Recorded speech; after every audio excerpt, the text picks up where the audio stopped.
Hello there. Well, as Air Sport continues to look back at some golden GAA moments, I have the pleasure once more of dissecting some classic matches and studying the biggest rivalries with Air Sport pundit Joe Brolly. And joining us this week is the iconic Kieran Donaghy, four-time All-Ireland winner with Kerry. Gents, I hope you're both keeping safe and well. Today is all about Dublin and Kerry, and in particular some fascinating battles in 05, 01 and 2011, which we will get into in just a moment. But first, I do have to assess the elephant in the room, or more so the elephant in the Zoom on this occasion.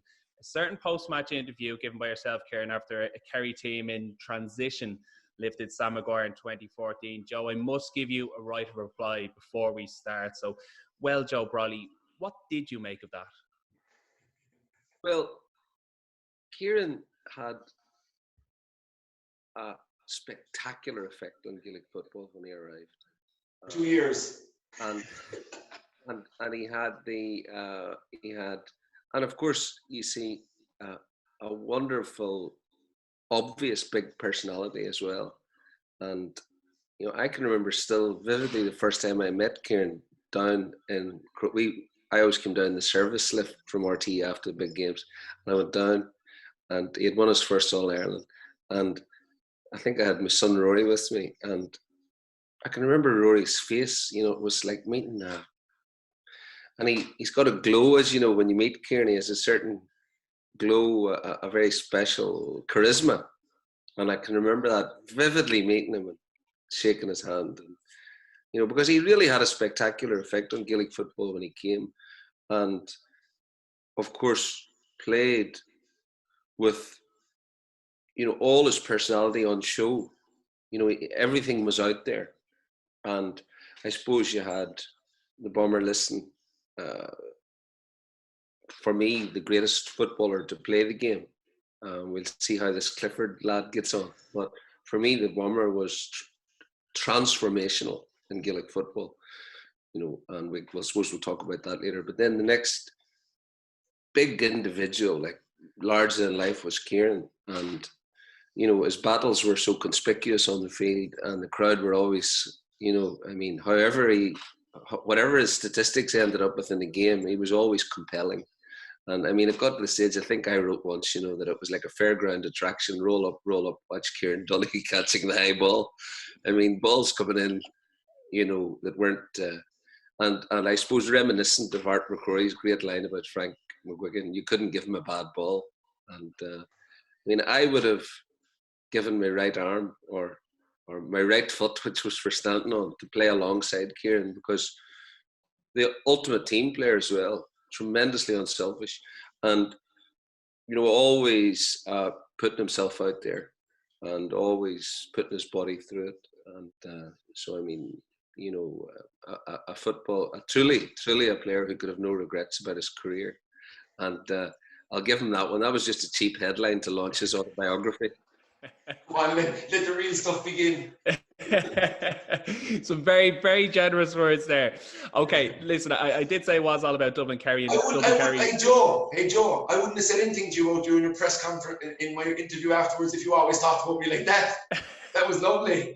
That year, I do remember that year that, I had been, having been a huge fan of Kieran's. Yeah, that was the biggest thing for me, which was you did always talk about me extremely highly, and it was always complimentary. It was, yeah, and it was, and Joe's a fantastic writer, so he gets a bit embedded in stories. Sometimes his passion pours out on the page, but that was, what killed me about it, because I did notice Joe was talking positively about me, was the fact that, Jesus Christ, Joe was even giving up mid this stage.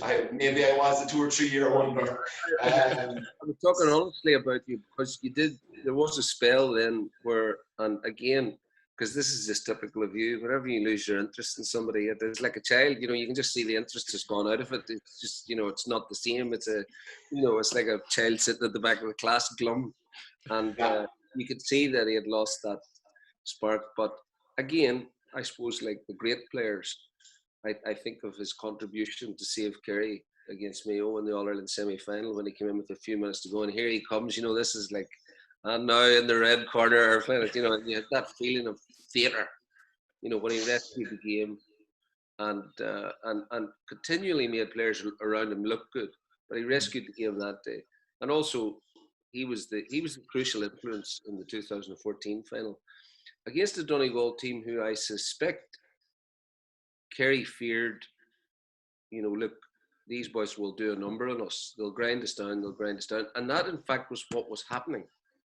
You know, Kerry got away with the goal early on, but then they were locked down, you know, with that Donegal system. And you could see, and about 10 minutes into the second half, I remember I was sitting beside young McHugh, the older one. I just always have a mental block about his name. Mark. And he said to me, he says, we have them now. He says, we'll grind them down now. And that's what was happening until, of course, Kieran, you know, made the vital contribution. And, you know, I know during the lockdown we've been watching a lot of old games and all different sports, but one of the things that's striking, you know, and I know that Kieran has been very interested in the Michael Jordan documentary, was this taking of responsibility at crucial times. Someone to step up and say, I will lead the team now. I will make this contribution. And that's the difference between winners and losers. And in Kieran's case, there's never any problem with making that. That game was on recently, like, you know, and you're right. We knew what kind of a battle it was going to be. We knew what Donegal got played. We got caught 2 years previous in 12 by them. So we had seen them the year before with this real kind of defensive positioning was cat in 2011 and 2012. They came with that as well. But next thing, they were all this counter-attacking. They were all attacking. Paddy McGrath was driving on Frank McGlynn, Michael Murphy, obviously McHughes. They were just coming at small angles, and they got a lucky goal that day from a sideline ball that bounced up and into the net, and that was the difference, the 3 points at the end of the day.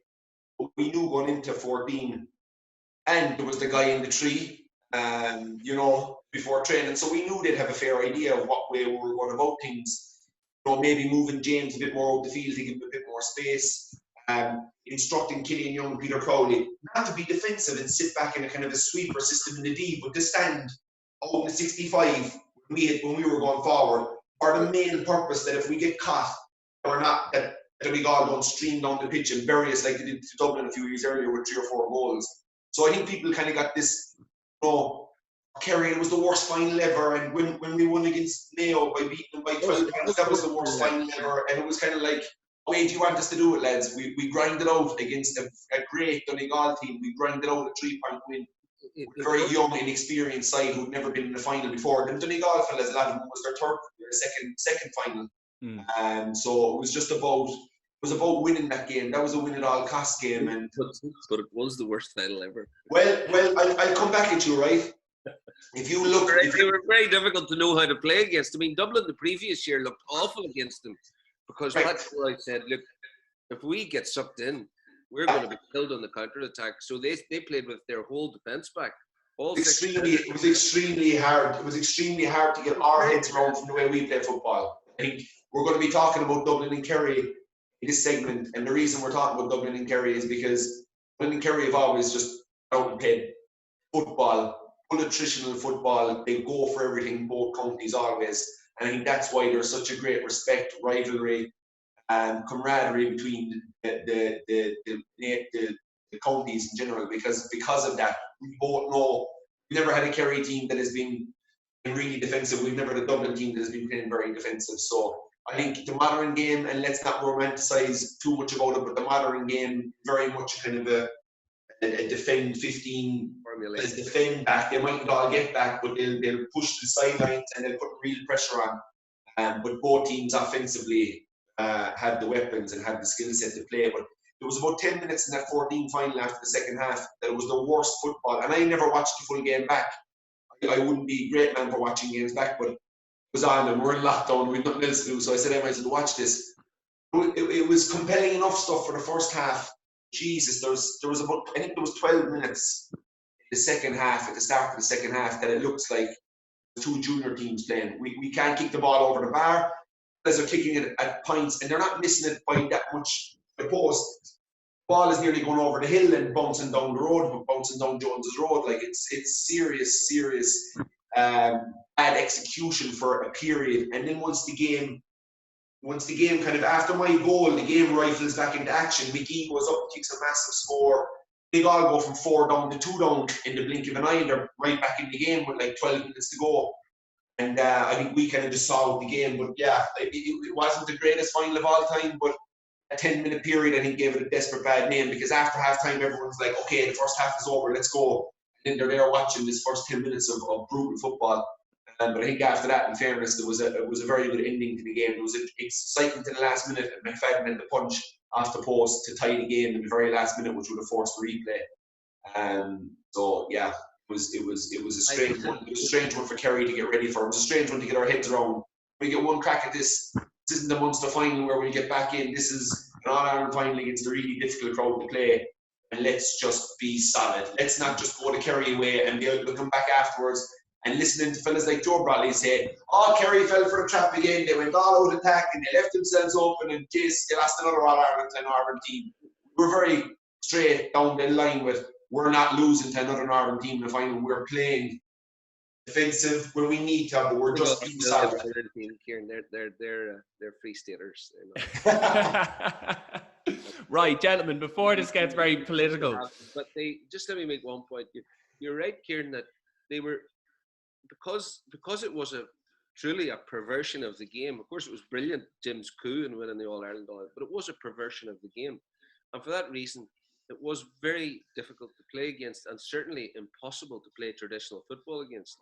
I disagree with you about 2012. I thought Kerry were comprehensively beaten in 2012, and there was never any sense that you would win that game. But Donegal could do, as you quite rightly say, whenever they played, if you wanted to contest with them, what you had to do basically was try to be a mirror image of them. And it was embarrassing to do it, and the players knew that themselves, and it was contrary to all their normal instincts.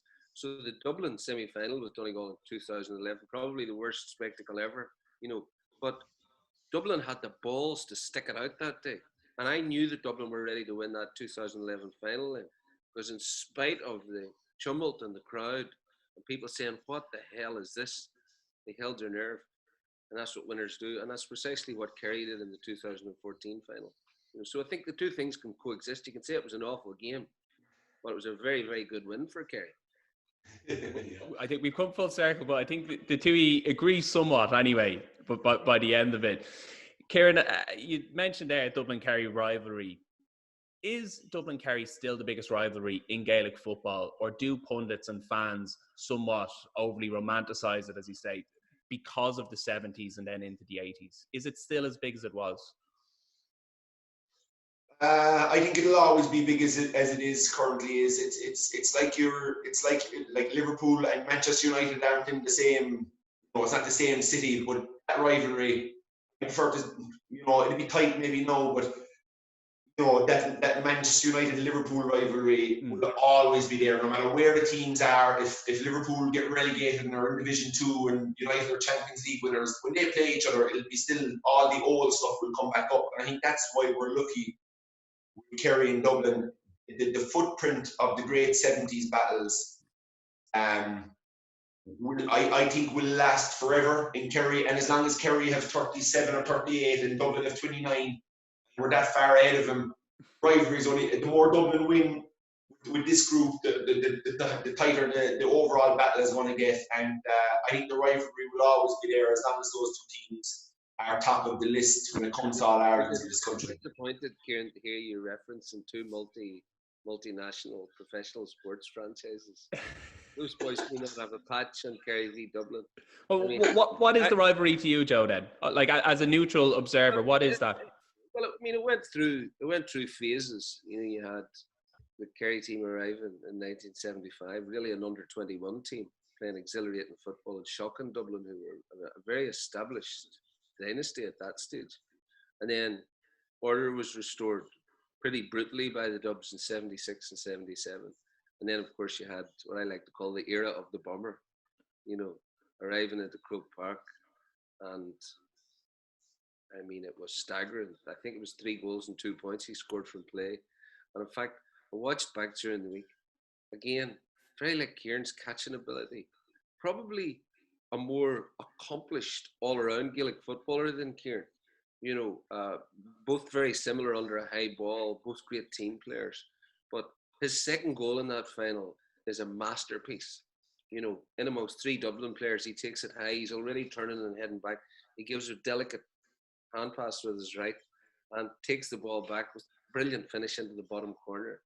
And, it was such a mixture that day of power and skill from him. And he then became the linchpin of that Kerry team and allowed the others to play around him. And, I can recall actually then once he was established, so they destroyed Kerry or Dublin in that final in '78. I think it was, like 5-14. 5-11 and 9 points. Yeah. And then the following year, it was another destruction. But the following year, the Bomber was the playmaker. Everything was coming off him. And already at such a young age, a footballing machine and a leader. And I can recall, actually, I was thinking about it this morning. They had one of their greatest battles against Monaghan in an All-Ireland semi-final in 1985, that Kerry team. And it was a draw the first day. And in the replay, the Kerry players had all been locked down by a very grim attritional Monaghan defence. Those boys would have taken your life. And the Bomber stepped up. And the Bomber controlled the now he was sent off because he took it to them. But by the time he was sent off, the game was over in that replay. And it was very, very similar to your team, Kieran, meeting Monaghan twice in Croke Park in huge games. Yeah. And that Monaghan team, again, they were ready to take your life. Yeah. And they went for Kerry both times. And both times it was Donaghy, it was Kieran, who determined the outcomes of the game. Whenever Cooper, all the other boys were locked down, he determined the outcome of the game because he could bring war. And of course, then you had that whole period from, I suppose, the three periods are the Bomber, that period when there was no rivalry really at all then. The Bomber kind of saw off that great Dublin team, really, of Hennaho and all these guys. He kind of saw them off, they were gone. The next thing, Offaly came in 80, 81, 82. And and then Dublin come with that new team with Barney Rock in 84, 85, 80s, well, need be doing 86. You had no bother with those boys. I remember vividly in '84, Joe McNally was a big name, and it was the final that year, and which Kerry won easily, really. And I mean, they were a great team. You watch them now and you think, wow, these guys could easily compete in the modern. I mean, be no issues with it. Oh, yeah. Some tactical refinement, some working on the kickouts. I mean, everything else. What individual players? Like, imagine having to face out against John Egan or Mikey Sheehy or Spillane or these boys. They were fabulous athletes as well. But did that '85 final though, Joe? Did that showcase the different styles? Like '85, Kerry were 9 points up at half time. Okay, Dublin came back with 2 Joe McNally goals, but is that match a perfect example of Kerry's flair against Dublin's bruising hard men? Your Brian Mullins, Conroy, Kieran Duff. It was a team predominantly made up of Northside Dubliners. Well, don't ever think that Kerry team were ruthless. That Kerry team were extremely ruthless, extremely combative and physical, and they understand that the roots of success always lie in ferocious defending. And that's what they did. I mean, I can remember, I was going to tell you about '84, whenever Joe McNally, who was a big name at the time and coming into that final with a big reputation after 1983, when he'd been really very unstoppable. And also Joe was a huge man physically. I played against Joe in the championship when I was in Trinity College. He's a huge man. And I can remember early on in that final, he threw an elbow at Potty, and Potty just stood back and booted him up the hole. Just stood back and pulled him as hard as he could. And Joe jumped. You could see him jump. He jumped and he went, And it was basically symbolic of the master-servant relationship that was there from 1977 until 2011, which was, get down, back into your place. And the rivalry that was described at that time was merely a fiction, prompting Bomber Liston's great line. I think we were on News Talk the morning of the quarterfinal in 2009. No, I think it was the day of the morning of the 2011 final. And he was asked to predict it. He says, So the last time Dublin beat us in Croke Park, Elvis was still alive. And then you had that huge statement in 2011 where Kerry were on their way to winning the game. Strangely, but I think it was probably a hangover from the 2008 final where Kieran and Tommy Walsh had gone to the edge of the square, and the two McMahon boys in Tyrone had handled them very well that day, contrary to what everyone thought. And Kieran, strangely, which I thought was a big error in 2011, as I recall, they played you at left half forward that day. And I thought you had a wonderful game that day. In fact, you kicked a brilliant score near the end, and which looked as though it was going to win the game. I think it put you 4 up. And I would say, like, why is he not on full forward? Why is he not on the edge of the square? Why is he not on the edge of the square? And of course, then that Dublin team, the big sea change was that I remember meeting, I'll tell you this story, Pat Gilroy won't thank me. I met Pat after 2009, after the day that Kerry had beaten them by 17 points, you see.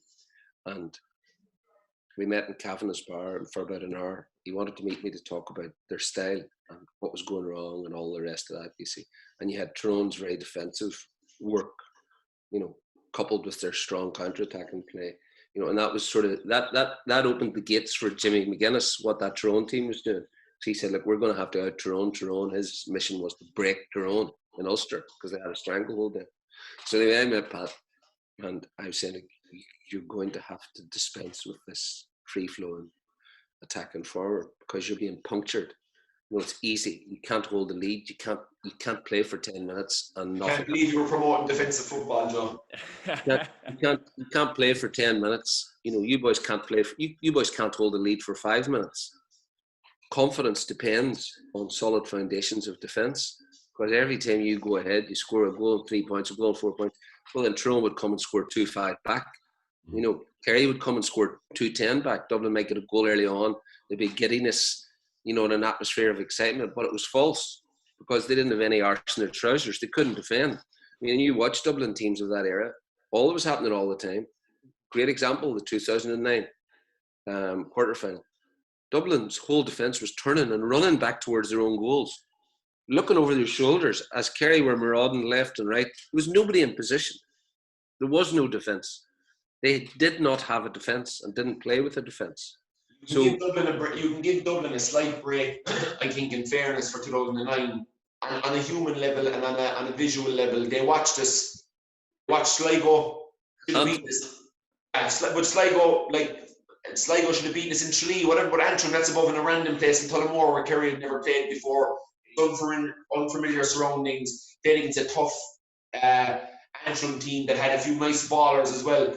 But it was Dublin were sitting there watching us struggling badly against these teams, and they were going well in Leinster, and again, it shows you the psychological flip that if you're watching something like The Last Dance and you see Michael Jordan's mindset, even when it was all one rosy in the garden, he was trying to figure things out to get himself really jacked up for the game. He was trying to come up with ideas. When they said this about us, I'd say Dublin just walked into that game going, these boys are struggling.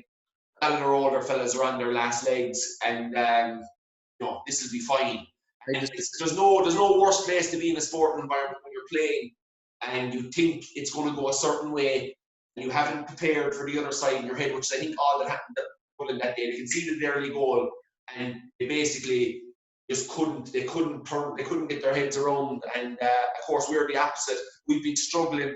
We've been losing Munster finals. We've been getting it in the neck from Kerry people for 2 months. And now there's out in Croke Park, there's freedom, and we're a goal up inside no time. And the rest is history. And we put them to the sword. And probably Cork beating them the year after was probably a tougher one to take, because that's one where they were 6 up with 8 minutes to go or something and lost. So 10 was far worse. And in fairness to Dublin, they haven't really lost since then. You can take the 14th semi-final, you can take the knockout in 2012. Other than that, they've been, different level, and they've taken the game to a new level. Yeah, but Kieran, you were All Ireland champions in 2009. You were the defending champions, and Dublin. We were on Tyrone with the champions. That's correct. You were 2007, then you won in 2007. But the point I was going to make was that Dublin group were losers because they didn't have the tools to win. They didn't know how to win, and they weren't serious about winning. They were hopeful, and that the way they played in 2009 was symbolic of how they had been playing for almost 20 years. They were very, very fortunate to beat Tyrone in the All-Ireland final in '95. They just fell over the line, and then it was back into the wilderness again. And I remember that meeting with Pat Calvinus and me talking about you need to keep your central defenders in position. You need forwards to drop whenever defenders are attacking because you've got no stability. And you're not going to build confidence unless you can demonstrate that you can hold the lead and that you can win an attritional game, which they couldn't do. All things that Kerry could do, all things that Tyrone could do. Something that Mayo could never do, something that Dublin group could never do for 25 years. And I can remember he was very hesitant about it, and he kept saying to me, it's not done. I said, look, fine, have it your way. You'll be 10 in a row Byrne Cup winners. And we were very good friends, and he says, fuck off back home. As I was leaving, he said, fuck off back home. And that was the beginning of, I remember talking to some of those Dublin players about it. What they concentrated on after 2009 was defence. Bernard Brogan sat on the bench for the first 4 league games because they were not content with his tackling and his defensive work. And they made defending and tackling, that was the most important. You hold the line, you fucking tackle, you get your body on, you get a hand on, and they worked on tackling scientifically. And that's what happened in 2011.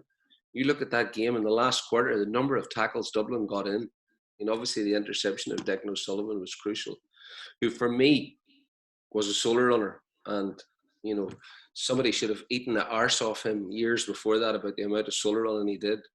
Because whenever you had such devastating forwards inside, it was unforgivable to be solo running up around that middle third. I remember Peter Canavan said to me once, he said, it was the greatest sight for us to see Declan O'Sullivan at centre forward because we had time. We had time to get into our positions, and then there was no room left in the attack. But that day when he was intercepted, you could see that Dublin were now ready to win. They were very calm. In fact, they looked like a team that had won 2 or 3 All-Irelands, the way they finished that game out. And that was the big change, Obviously, they had players who came in then into the group, like Mannion and Kilkenny and all of that. But the secret was defending. They'd learned that lesson in 2011 in the semi-final, And then once they had that mentality, that it's man-to-man combat and that you fight for every inch. And you're not panicking, looking around, wondering, Jesus, where's my fullback? Where the hell is everybody? You're turning, you're sprinting away. Everybody's on a man. There are extra defenders flooded back. Everybody's in position. They're ready to hold their ground and fight for every inch. You knew then they were ready to win. They figured it out. They figured it out how to use this unbelievable attacking flair and quality and skill up front. Use that with this. And Joe's right. Like they generational players, I would say that they uncovered the James McCarthy's, the Johnny Coopers, Rory O'Carroll's, these fellas, as Joe said, like the Monaghan fellas, which is what you need. Like let's not beat around the bush here about teams that haven't got over the line. You don't have Johnny Cooper and James McCarthy that are going to absolutely take your head off to win a ball, and not only do that, but then bomb up the field and be effective as well. If you look at number 5 on a fella's back, in my eyes, it's Tomas O'Shea and it's James McCarthy. They're your 2 guys if you were going to go for a team over the last 125 years, because I don't know anybody as powerful, as good on the ball, kick scores, is a bit of a bio, won't lie down and will get in your face at the right time. Like, the Kilkennys and these fellas, and I think they gave, and Fenton is the pillar that really has juggernauted the current Dublin dominance onto another level, which is 5 in a row, which has never been done before. Fenton was the key around there, because he's just controlling the tempo and the pace of the game, and you're never going to, if you're ever under pressure, you're struggling, or somebody has your kickouts checked and they have you pressed or whatever, and you can hit it out to Fenton, he can catch it, turn and go. But Kieran, I think that of course there's some truth in what you're saying about individuals, but it wouldn't have mattered if Johnny Cooper had been slotting into that Dublin team in the 80s or slotting into that Dublin team of the noughties pre-Gilroy. It wouldn't have made any difference because the collective has to be right. Yeah. The work has to be right as a group. You know, and we saw how Donegal were completely transformed. I mean, one year they were being beaten by 18 points by Cork in the qualifiers. You know, next year they were Ulster champions. Within 2 years of that, they were the All-Ireland champions. You know, it was about collective psyche, the change of psyche, so that when, you know, what then starts to happen once you can defend, now you see what you've got. Now you're able to hold the lead. Now you're able to build your mental strength. And with that Dublin team, you see now that, you know, and I think that I did a clip before the final last year on RTE. I did a clip last year, and the point of it was to illustrate that each Dublin player, even squad players, they were under the microscope of, you know, you are expected to make a contribution, and they accept that responsibility. I am expected to make decisive contributions. There is nothing out of the ordinary about that. If a match-winning chance presents itself, I will take that. You know, that is because that is my responsibility. And we illustrated, you know, from 2011 to now, that in key games at key moments, I think we had 10 different clips of 10 different players stepping up to make the contribution. You know, and it was from Billy McMahon scoring a goal in the All-Ireland final to Dean Rock nailing a crucial free. Kevin McMahon. I think they're that psyche of, you know, we each will take responsibility, you know, but that's only possible once you've got the foundations, and the foundations were most certainly laid in 2011. You're right, the foundations is massive, but I think decision making, Pat got in 11, and that Jim obviously molded even further. Decision making for every Dublin panelist was all about Dublin GAA, and not for 1 second about themselves. I think if you look at it, and you look at them defensively, Joe, and you're right, they have to have a platform, they have to have a system, they have to be good, tenacious markers. If they're selfish, tenacious markers, and the ball goes high in between me and Rory or Carl, and I'm marking Gooch, I can stay out here on Gooch and say, let Rory fight his own battle. But what they did is they all of a sudden had the Tyrone mentality where the ball is everything. The ball is all the danger. Leave your man, forget about him over there, go get the ball, go double the ball. And I think their decision making, both defensively and how they wanted to help each other. People ask me, who's your toughest player to go against? My toughest player to go against was the Tyrone defence and the Dublin defence, because they were ball hunting defences. They didn't give a shit about their men out there. The half-backs didn't care. If the half-forwards weren't an issue, the half-backs were sprinting back to help the full-back line. Whether that was James McCarthy or Conor Gormley, they were coming to get the breaking ball, nothing more demoralising, trying to catch it. It's broken out. There's a half-back comes in and sweeps it and heads back up the pitch. And all of the time you're kind of going, well, they're not going to kick it in now high anymore because we've lost one or two, and you start playing the game with yourself. Okay, they're not going to be looking for it high. Well, maybe I better start making runs out to the side. You're making runs out, but you still have that unselfish team defence, and that's what Dublin have. They have an unselfish team defence with freak athletes who are excellent at going forward as well, and they're the perfect storm, and in essence for that. Also, their forwards' decision making, coming from a basketball player, and Joe likes the basketball, and decision making. Situations in games is what separates good basketballers from bad basketballers. If you're sitting there and you're scratching your head going, why did he take that shot there? He's not a good basketballer if he took that shot. And likewise in GAA, I used to be watching GAA games. I remember watching Benny Coulter, a good friend of mine, down against Tyrone in the big game, and down had Tyrone. A few down forwards kicking it over their shoulder, and he kicked once to put them up 2 or 3. I'm kind of going, what are they? Like, get the ball, mind it, give it to Benny Coulter, and he'll figure it out from there. Don't you try to be the hero and try to get on the Sunday game, man, in a match that night with your great 2 points at the end of the game. And they lost the game because of it, and that's where Dublin cut all that out too. They went from being a team that were scoring goals in the second minute of a Leinster final, running off the fans, like myself and Joe Brolly used to do, kissing the crowd and waving. And, we were good men to celebrate a goal. All of a sudden, this Dublin team were running out like this. Yeah. Back to your man, mark your man. What do we do next? Are we in a press? Are we in a zone? They just figured it out at the right time, tactically, game plan wise. and then had that beautiful under 20, under 21 team that Jim Gavin was nursing coming through. And age profile is a huge thing in teams' dominance in these areas. And Dublin just came with a great bunch to mix in with a few of the older guys who were brilliant, who were carrying the can for a lot of years. And they had that perfect storm, and still have it. And you've guys like Con Callahan now and Mannion and all these fellas who are 24 and 25, and you're kind of going, they're actually going nowhere. Yeah. Also, they've got a serenity now that really great teams have. You know, they come out onto the field, and the fella who guards the door, the fella from Cavan who guards Dublin's dressing room door for the last decade, you know, on match days, he stands there, and we always have a chat before the games. He's great crack. And he said to me that last year before the final, he said, you know, Joey said that you hear all the roaring and the shouting and the speeches and all. He said, I have never, ever heard a voice being raised in that Dublin changing room, no matter what has happened over the last decade. He said, it's more like people at work having a business meeting. That's how he described it. They would chat, you know, they talk through the issues, you know, well, what's the problem with that? What's the problem with that? And you see that serenity even in their younger defenders when they come in, you know, and a feeling that, you know, this has really got very little to do with the opponent. You know, we will do what we do. And, you know, if you look, for example, one of the things that I find absolutely striking about them is the fact that they never, ever succumb to anxiety.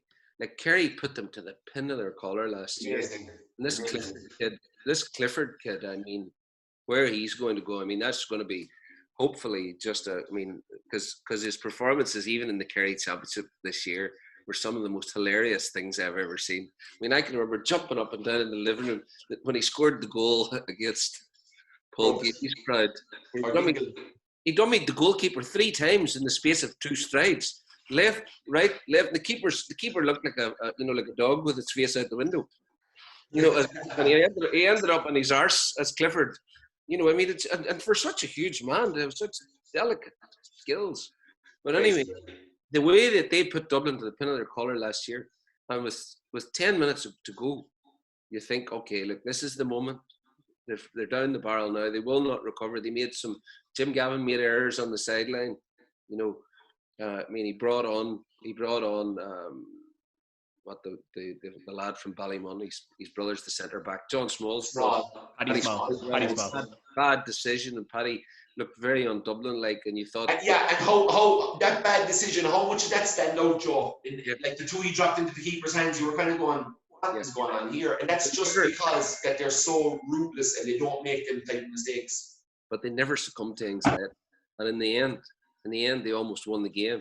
You know, it wasn't beyond the bounds of possibility that Dean Rock could have kicked that last dead ball, but you knew, you know. So and you go back then to the great Kerry team, great team, brilliant team from the 70s and 80s. But what happened against Offaly? You just feel that would never happen against this Dublin team.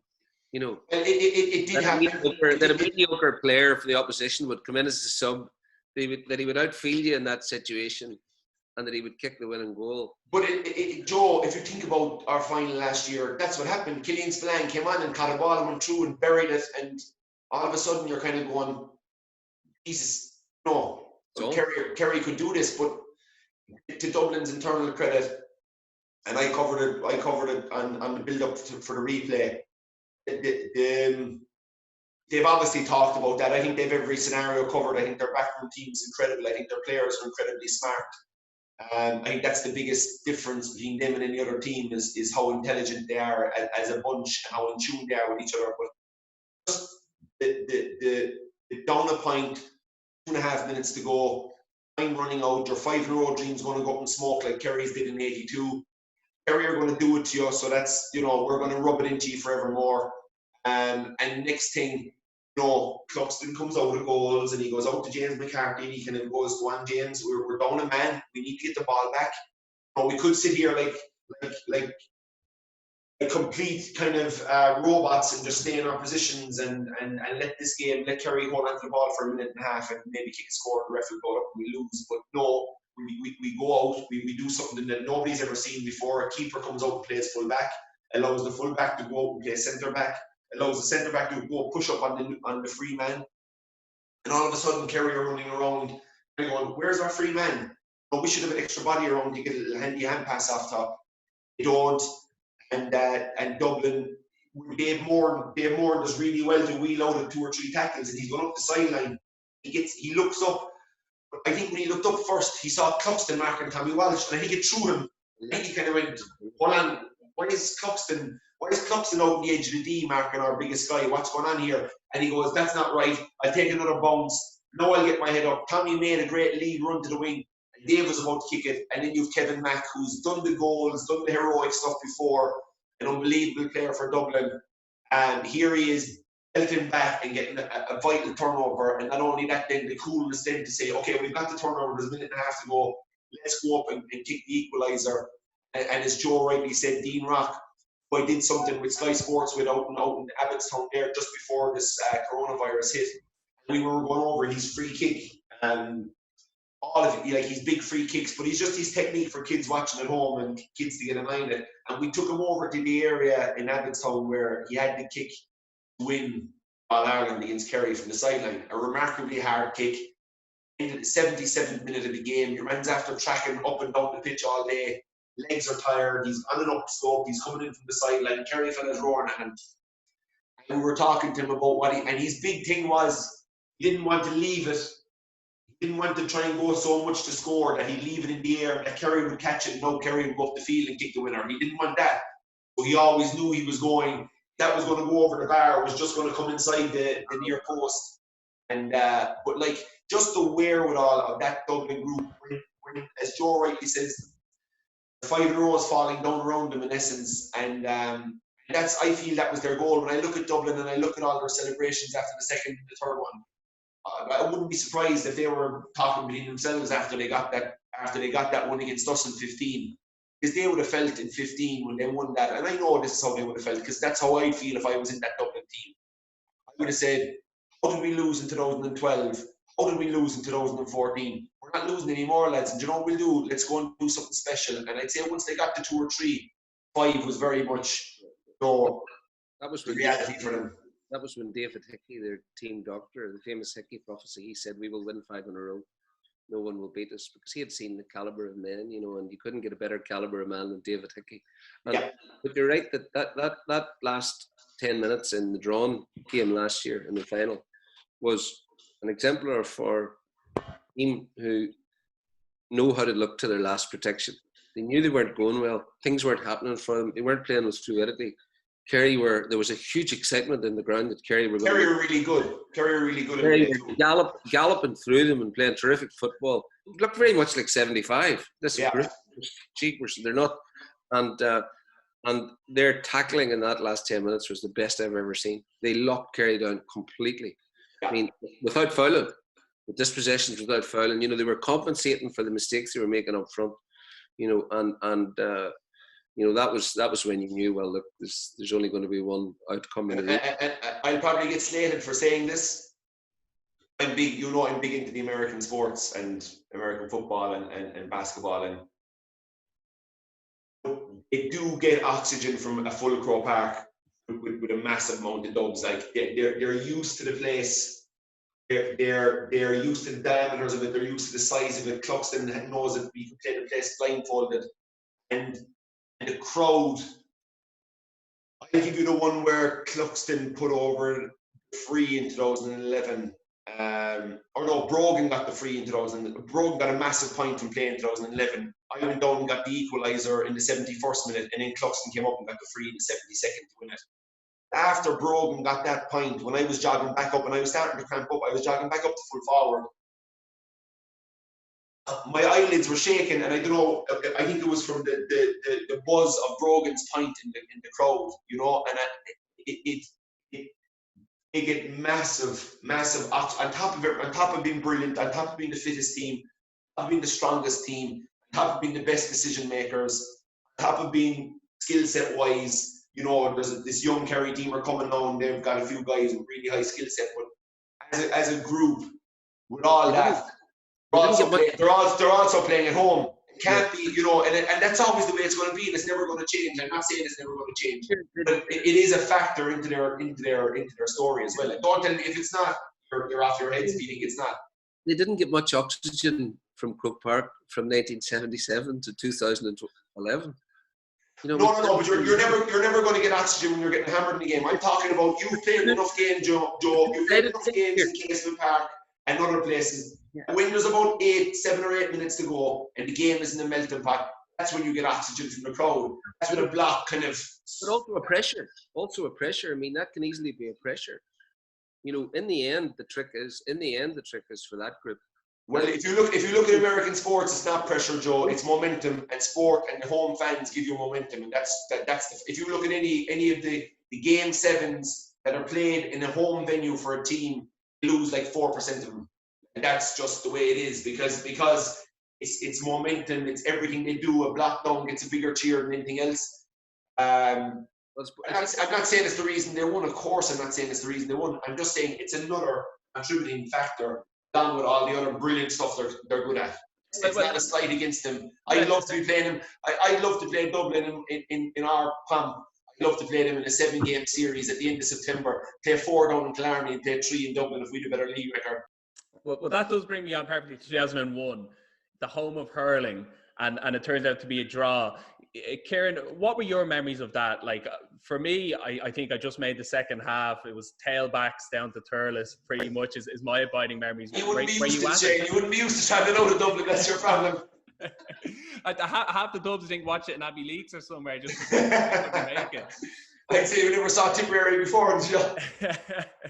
But genuinely, what are your memories of that match, Kieran? It's a 17-year absence of the rivalry, from '85, and then eventually it's a rivalry, united or reignited back. Exactly, and that's all it was. It was just Kerry and Dublin again, and I think getting to Semple Stadium that day was probably a bit easier for us. We left probably earlier. We knew the store. We're used to driving up the country. Semple Stadium is easier than Croke Park for us, so.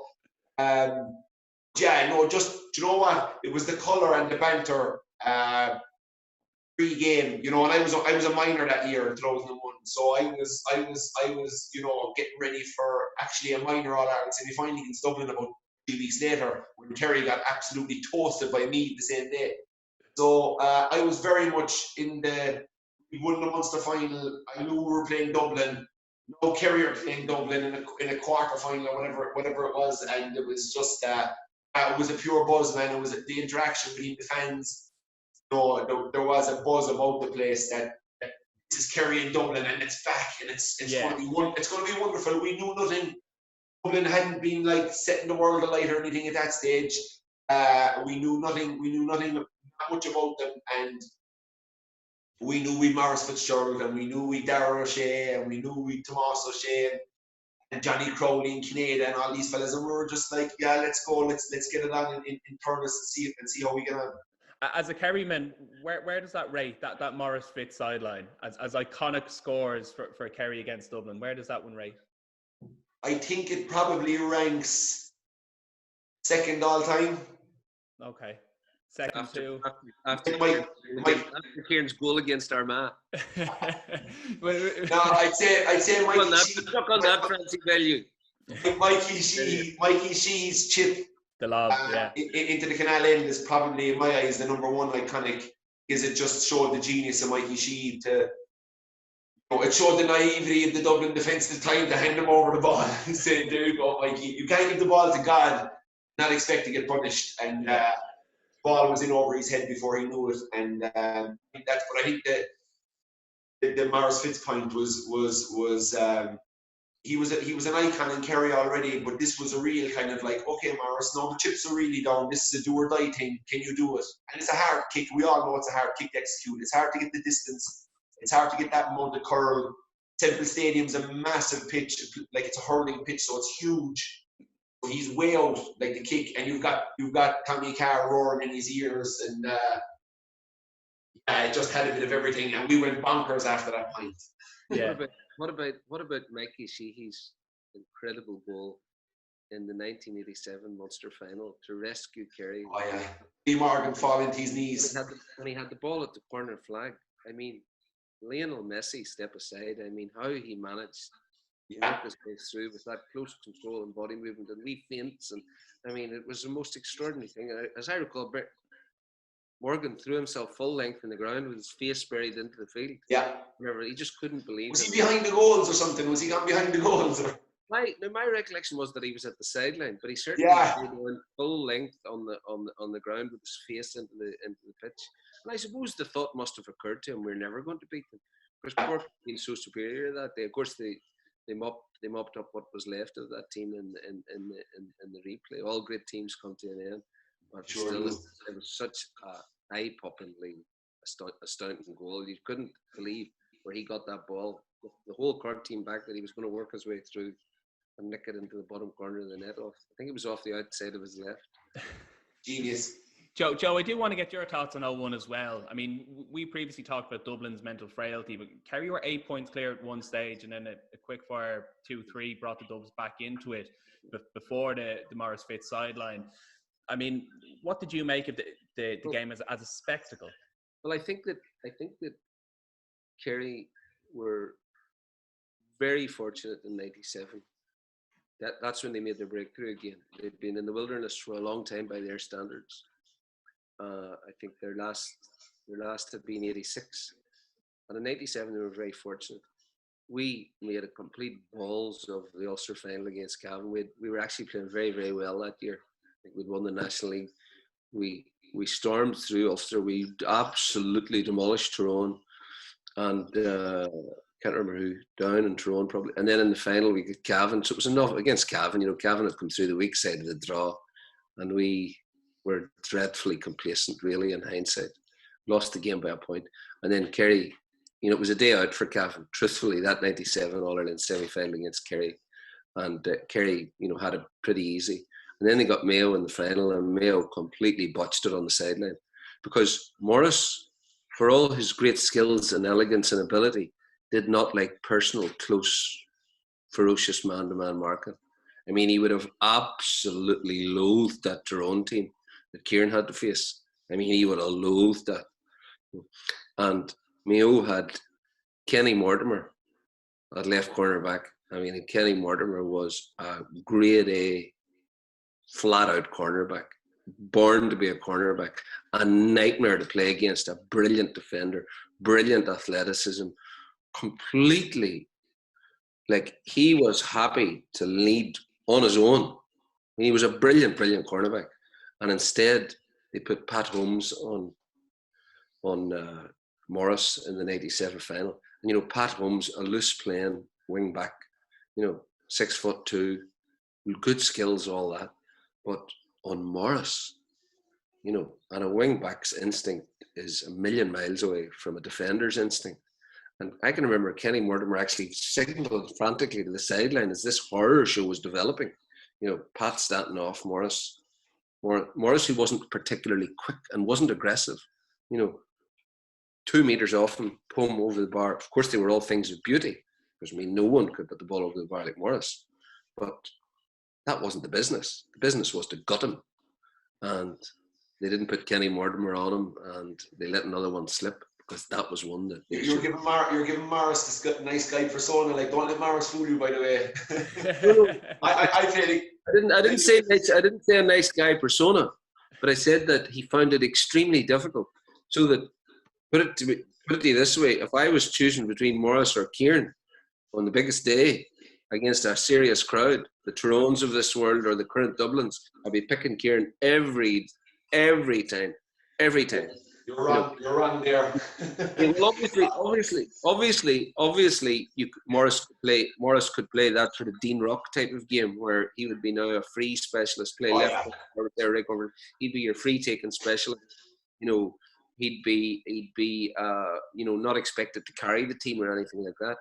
But yeah, he's Morris is so. I played against Morris in 2003 in a county league final in Connolly Park with the Stacks, and St. Mary's were coming up, and it was Maurice Fitz, and like, you have no idea. I was like, I couldn't wait to get a hold of him. I couldn't wait to mark him. I was like, I told the manager on the Monday, I'm marking Morris Fitzgerald in the middle of the field, and I said, put somebody else on, Kirby on somebody else. I'm marking Morris, and I tore at him for the first 20 minutes, and I was playing really well. And you would get a kick out of this, Joe. I was going down the right sideline, and the crowd were kind of, go on, Star, take him on, and I wouldn't be a take on merchant by any means, but I kind of went him with my right, and I bounced it across him, and I threw my left leg at this yoke. Physically now, I threw my left leg at it, and this absolute rocket curling left leg over the bar, like turned around, gave a fist pump to the crowd, jogged out, hopped off Morris 2 or 3 times on the way out. The young kids in town here now, you're in for a long day, and hopped off him. And the next kick out came out from the St. Mary's keeper, and I was kind of like, oh, I'm going to catch this. And Morris put his knee on my neck, I'll never forget it, on my neck bone, and drove me face first into the ground. And I heard the gasp of the people as he caught this thing, and the boy said he caught it. He was 10 foot up in the air when he caught the ball. He landed, he went down the field, he kicked it into Aston Constable. I picked myself up off the ground, I jogged back, and I was ticked, like, I was like, geez, that was a foul, that should be a foul or whatever. He got it, and he got it back out of Aston Constable, and I came from behind him to kind of hit him a belt, and I hit him a belt. He just kind of stood me up, and he just looked at the post, and he did what he did to Pat Holmes. He went to Mariah, kicked with his right, and I took off vertically to block him. I ended up again on my ground for the second time in about 10 seconds. He just pulled it back onto his left from outside the 45 and hit this thing over the bar. And he was jogging out, and he said, just stay quiet for a few more minutes. Just stay quiet for a few more minutes, he said to me as he jogged past me. And like Reggie Miller in the documentary about the Bulls, when Jordan walked off the court and said, don't ever talk to Black Jesus again. I realised that I said, don't ever talk to Morris Fitzgerald again. So I was lucky to be on the same pitch as him, but you know, I quickly realised that this fella had a side to him, and as that game went on, he couldn't help but be getting me with the elbows. He couldn't get me, and the game was in the best of what they won by a point or two later on. But he just steered them around the pitch. He was so elusive. You know, he did what Gooch did. We never really saw this for Kerry because tactically it probably wasn't allowed by Paddy or whoever had him. Like Morris was back in the half-back line, like hitting these hand passes, turning around, kicking a 60-yard ball on the outside of his left boot into somebody completely out in front. Like, you're kind of going, well, that pass isn't really on. The defender is marking that guy is standing so far off and he doesn't think it's on either. Next thing, St. Mary's are coming at you again in waves. So he was this kind of nice, gentle kind of demeanour, but he was as cutthroat as anybody if he got his way with you. He was the great purist of football. Oh, yeah.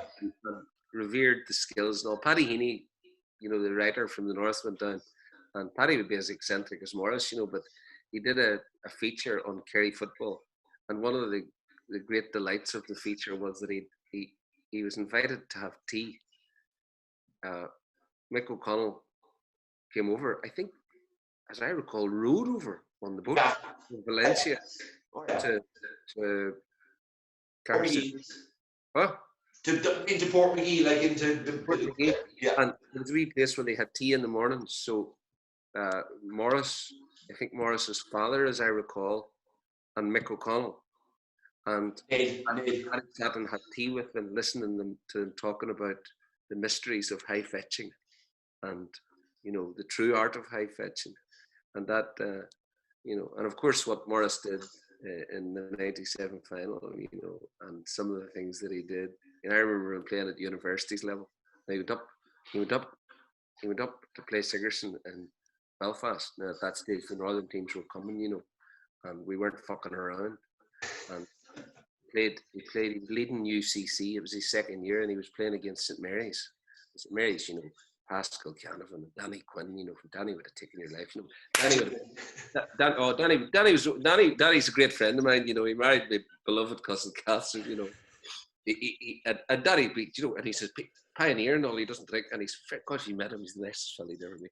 But Danny would be like, you know, remember he did it to Matt Gallagher one day in a McKenna Cup match, up and just banged him in the ear.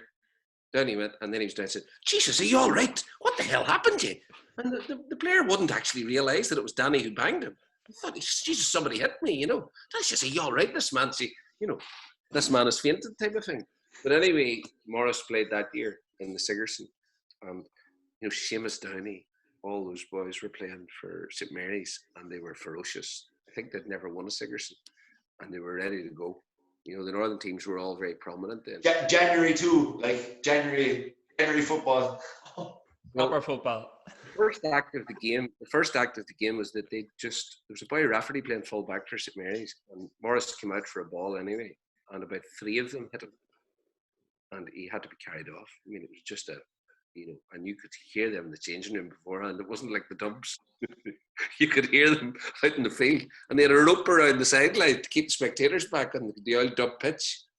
And that was ferocity, you know, and I felt that's the way it was. I was watching Ireland versus Romania in the soccer there last night. Jesus Christ, McCarthy was around the place trying to kick fellas like he was kicking fellas in the midriff. I was kind of like going, that's the way it was. That's what you want. That passion. Sorry, Shane. Go on, Joe. Go on. When I remember making my debut for Dungiven, I was very excited. I was 17, you see, and I was extremely excited because all the Dungiven boys were county players, you know, and you know I was stars in my eyes about Gaelic football, and you know, I mean, I remember, the boys were smoking in the changing rooms and that, and I remember my uncle Ewan saying to me, who was an established Derry player and a young player, that Ewan was very badly hungover, obviously, and he was smoking. I said to him on the way out, I was bouncing, you know. And I'd been playing with St. Pat's Armagh High, you know, extremely fit and dedicated to modern principles of Gaelic football and all that. And I said to him, no way out, have you any advice for me, our boy? And he says, he took a big draw on the cigarette. He says, not really, sorry. He says, just don't give it to me unless you're absolutely snookered. but about 5 minutes into the game, I went through flying through and took a 1-2 and scored a goal decent against Glenullen. You know, I thought, oh fuck, this is it. The fucking crowd was saying, oh wow, look at that. You know, and all I heard from Gabriel Bradley, the fullback from Glenullen, was slow that fucking man down. And the next thing I just got, and I can remember this just like stars in the cartoons, like down on one knee, you know, slow that fucking man down. And the game was that's how the game was played, very, very, very physically, you know. But I do go back to the point that it was a dreadful error to put Pat Holmes on Morris that day, because I knew like I was playing at that stage, and you know the player, because obviously Kieran McKeever from Dre was the best cornerback I think that's probably played the game. And so he would have marked me in the training, and he was a club mate of mine. But very close to him and as a cornerback was Kenny Mortimer. It was an awful waste. Like I remember the National League semi-final against Mayo, and I was marking the fella. He's a barrister, QC in Dublin now. His father had won an All-Ireland with Mayo. Trying to think of his name, it's escaping me. But you know, again, he was really a wing back. And you know, I can remember like the score just ratcheting up. You know, 2, 3, 4 from play, 1 4 from play, 1 5, and Kenny Mortimer roaring at the big army man who was managing Mayo at the time, put me on him, you know. And of course he only arrived for the last 7 or 8 minutes then, by which it was too late, you know. But he was a fellow who knew his business inside out. Unbelievably underrated footballer. But I firmly believe had they put him on Morris, because again, you've got to do, you know, you've been talking about the Michael Jordan thing. You've got to do what Jordan did. You pick the top dog on the other team and you go for him. That's what you do. You know, you pick him and you go for him. And that was a big principle in that Tyrone team that Mickey Hart had. You know, who's their top dog? Okay, that's who we're targeting. You know, we'll go for him. And you experienced that yourself, Kieran. I mean, that's what they did. That's what they did. And you know, and that's why Mayo haven't won an All-Ireland, because they just don't have that. You know, they haven't sufficient characters in the team to make those decisive contributions at important times. Well, listen, gentlemen, our conversation is unfortunately coming to an end. We are running out of time. Just before I go, is sent in each Dublin Kerry, your biggest memory, Kieran? I think you already touched on it. Is it Paddy Cullen being lobbed? Is that the standout memory? Oh, the standout memory for me would be just watching the golden years on repeat as a youngster. That's literally, there was probably in when I was born in 83, when I was probably 6, 7, 8, maybe late 80s, there wasn't too much football on TV. So the golden years was everything for me. And know, that memory of going in 2001 to Semple to Kerry, Dublin, the minor game 3 weeks later when I actually played against Dublin in Croke Park, which was, to be honest, I felt it was going to be the highlight, the peak for me. You know, I didn't see the future Kerry senior at all. So I was kind of going, this is it. And yeah, they were, you know, and games. I was lucky to be involved in unbelievable games. You know, I was involved 7 times against them. I won 3, I lost 4. The ones I lost were unbelievable. The All-Ireland final, the semi-final in 16. I was a belter of a game. The semi-final in 13, I was injured that year with my groin. I didn't play. I was injured in 09 with my broken metatarsal. 07 was a belter. 04 was my first ever time in the Kerry panel against Dublin in an All-Ireland quarter-final. I've had a great relationship with the Kerry and Dublin story down the years. And what was the day in the final that you ran complete riot? You did in the first 10 minutes. Jesus Christ, it was absolutely embarrassing. It was against Mayo. Every time you got the ball, you scored a goal. You remember? 06 was, you're talking about a mental final in 06. The score at half time was 3-10 to 3-5. Right. Sorry, 3-10 to 3-4. Declan Sullivan got a pint to bring some sort of calm to it. We were inside going, we were 13 points up at one stage, went back to 5. Mayo got 2 unbelievable goals. Kevin O'Neill got one, and Hart got one coming through from the field. Right. I think Kevin O'Neill got 2 goals that day, but even then they had the feel of consolations at that stage. But that was the day that you went mental in the first. And then was there not one day, do you remember? Starr was always involved in dramatic, curious moments. Was there not one day he intercepted the Cork goalie or something? Do you not remember? Did the Cork goalie not come out? No, I picked it off of Ger, centre back for Cork. The keeper came out and hand passed the ball to him and went for the return or something. And he went out towards the hill for the return. And I thought it was, do you know, like when you're passing somebody or when someone you see, they were like rabbits in the headlights. Well, they were doing everything fine, really. Alan Quirk was actually doing the right thing. He was the easy option. But Ger Spillane tried to take me on, and all he had to do really was shift it out to thing, because I was sure he was going to pass it. Okay, gents, unfortunately, we do have to leave it there. Joe, I'll give you the last word in one sentence only. The Dublin Kerry. One sentence only, Joe. One short sentence only. Dublin Kerry, your standout moment. Well, the Bomber, obviously, Kieran's arrival, you know, and now this kid who could really become the greatest footballer that we've ever seen, Clifford. I mean, say like his performances in the Kerry Championship this year, but the goal that he scored in the league recently against Dublin, the first game of the league in Croke Park, where, I mean, it was like the Pied Piper, you know, he just led them a merry dance. And I mean, all those bewildering skills and his size and his power and his leadership and the fact that he wants the responsibility. And I believe that the day is coming soon when Kerry will break that Dublin stranglehold. But it will have to be him. He will have to be the one that spearheads that. Well, because they don't have the all-round capability of Dublin, and therefore Clifford's responsibility becomes even more. But I believe that he's ready for that responsibility. Well, listen, it is a rivalry that will continue for many, many years. And when we do return to playing Gaelic football, it's certainly a standout rivalry that will be there. My thanks to Kieran Donaghy and to Joe Brolly. Unfortunately, that is all we have time for. From all of the Air Sport GA team, it's bye for now.